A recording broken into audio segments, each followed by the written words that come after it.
程毅试探杨子：“你说你是真的在和肖战约会？”令人吃惊的是，杨子的反应让他一头雾水。程毅和杨子真的不愧是老哥们很久了，而且他们的关系大部分都不是很好。当程毅直截了当地问杨子：“你说你是真的在和肖战约会吗？”杨子的反应让他目瞪口呆。杨子和肖战的下半辈子甜到不行，甜到不行。杨子却沉声道：“肖战太厉害了，我配不上他。”看来杨子和肖战简直就是帮凶。综上所述，肖战自己说了算。尽管如此，杨子自己其实也很渴望亲情，而且还说自己很渴望拥有自己的亲人。会上，他甚至说：“看你喜欢，就上来吧，因为年纪大了，连投机的考虑都没有。”你相信他指的是谁？会是程毅吗？综上所述，程毅说自己在崇拜上并不是特别有活力。事实上，杨子和程毅在各个方面都是不错的搭档。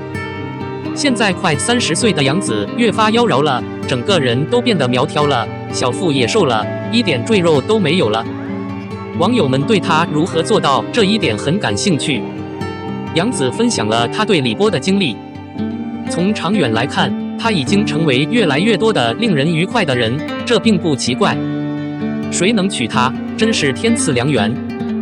会上，杨子表示不难被一种年轻人所吸引，也就是白痴却又干净利索的年轻人，胡说八道却极富魅力。网友鄙视：直接报程毅的名字吧。你以为他是在讨论程毅？你觉得两人是不是很般配？优酷粉丝活动直接贴出杨子的底色，确实连蛋糕梗都出来了。在被责备后擦除文本。优酷的活动有什么问题？为推进新节目出人意料的传播，优酷真人微博在真人博客上发文庆祝。这张图从一开始就是谐音的尾巴图，却引起了无数网友，尤其是杨子粉丝的关注，因为据报这2个字真的是杨子的黑尾巴。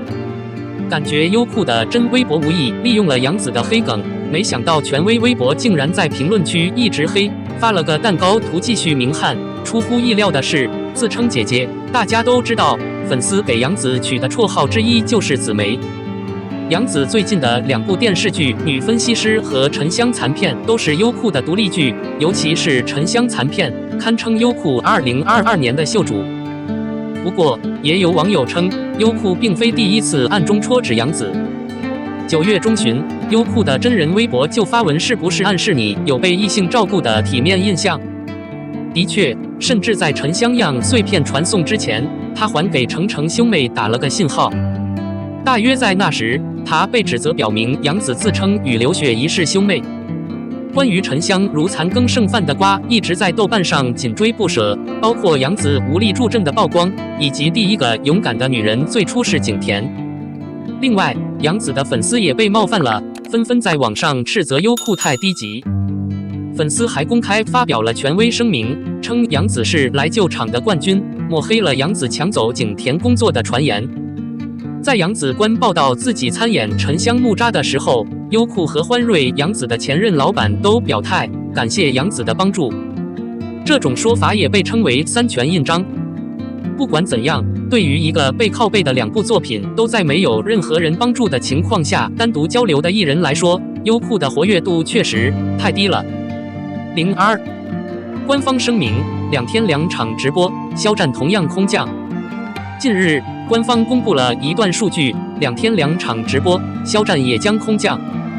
在无数的肖战粉丝聚会中，可以说是波涛汹涌。我们整体意识到，自从上次看到肖战直播以来，已经是最后一次了。因此，我心中的喜悦怎么可能有效盖好还是收起来？很多恋人都欣喜若狂地跳了起来。是的，不要惊讶，因为在他们中间有小静本人。事实上，关于2天内的2次入驻公告，小静也早在此之前还写了一篇社论进行了预告。如果您仍然考虑到屏幕前面的唯一，我会感到惊讶吗？不考虑是 K， 反正小静的文章可以详细收录，所以学习小静的文章，你不想吃力也不需要客气。我一个肖战粉丝彼得潘和肖战粉丝私人管家的小作家们会真正意识到这件事，并且一直在说这件事。那么，让我们一直说正事，让我们看看正式宣布了哪些停留声明。他们是10月30日的 MARS 和10月31日的 MOSN， 具体时间是晚上8点30分。而晚上8点，印刷平台显然是他们的旗舰店。没用的说，这段时间肖战转身拍《太阳与我同在》，所以如果他转身空降，整个拍摄期间都是直播，盛阳的影子和气质应该都在他身上。至此，其实这个实时通讯的主要功能已经用完了。如果您有需要离开的朋友，您可以另外将项目滑到最下方，并提供一个按钮和4个链接，谢谢。您可以访问不同事情的绘画发生了一些事情。如果你还有需要收藏的小伙伴，关注小静的聊天，请耐心的往下学习，内容不会再让你失望了。连续2天宣布2次直播是真的，对于熟悉肖战直播的恋人来说，这远非一段录音而已，并不总是让人意外。不过，与前几次相比，这一次的直播却几乎没有什么不同。至少当莫森变成晋级的时候，使用的复制品变成了肖战空降直播间，那就有意思了。因为空降2字解读的地点太多，毕竟比起录播，我们更倾向于看自然流播。好处是显而易见的，例如整件事就是现在的潮流是肖战，他的国家在平等的时间。比如大家都知道，这次肖战转身拍《太阳与我同在》，所以如果转身空降，显然是全程直播，而盛阳的影子和气质应该是缺一不可了。现在已经不是单纯的肖战本人了，直播双倍福利，爱人看真的赚了。因此，在这种情况下，我们有足够的动机来查看那些停留声明。与各种品牌的各种宣传片相比，逗留宣言显得格外感性和冲击力，无论远近，无论是录播还是空降，都是平等的。你知道，那是在广大肖战爱好者的心目中，但期望值由高到低的顺序是03。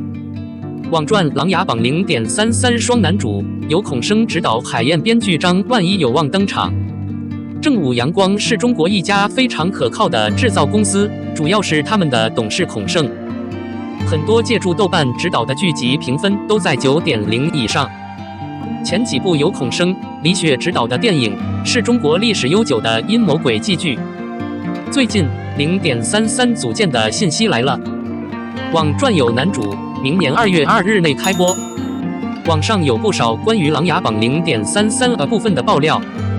主角是男主角，一个战略家，一个有效的部长和一个年轻的广泛传播。他也可以在下一年的第2个12内额外开放。领头导演兼制片人是孔生，导演是孙墨龙，编剧依然是原片的海上晚宴，而李雪现在似乎不再参与其中。介绍0.33分量的故事，讲述了海内外纷争的燕美、琅琊的掌权唐僧、海洋之王拓跋羿从手到擒来的口水战的故事。为了不寻常的地方的人，时尚如前，有宫殿，有江湖。但是这个故事很流行，而且可以预见到前面的画中没有任何人物，是琅琊榜的宇宙区做借助正午的太阳创建。网络伪造演员候选人，虽然现在要到明年才开始，但演员们都可以参加。有博主称，2位男主很可能是张晚怡、张新成和白敬亭。包括刘昊然在内的一些知名演员已经在第2部中出演过，出演的机会非常小。吴磊在第1部分中演绎了飞流，他真诚地与年轻人广泛相处。在帮锻造中可以加入正午阳光的白玉凡。从职位设置来看，他是一个有效的部长和一个年轻的普遍。在提名的演员中，张晚怡的出场几率应该是非常大的。他是乔家自己的亲戚圈子，转身出身重剧，还参演了正午阳光的角色。他们自己的亲戚圈更喜欢和有表演能力的朋友一起画画，而得力的大臣和顾问也很符合张万怡的气质。乍一看，他们非常有效和聪明。另一位年轻的广为人知，白敬亭和吴磊都不错，张新成看起来不太搭，他更适合现代剧。白敬亭和吴磊都是瘦肉型，主要是吴磊。长长的赛道内分布广泛的 Ashley Fulton 显然是好看和哭泣的，我根本没有足够的可见性，让吴磊给大家带来每部精彩剧情、大造型的热播剧。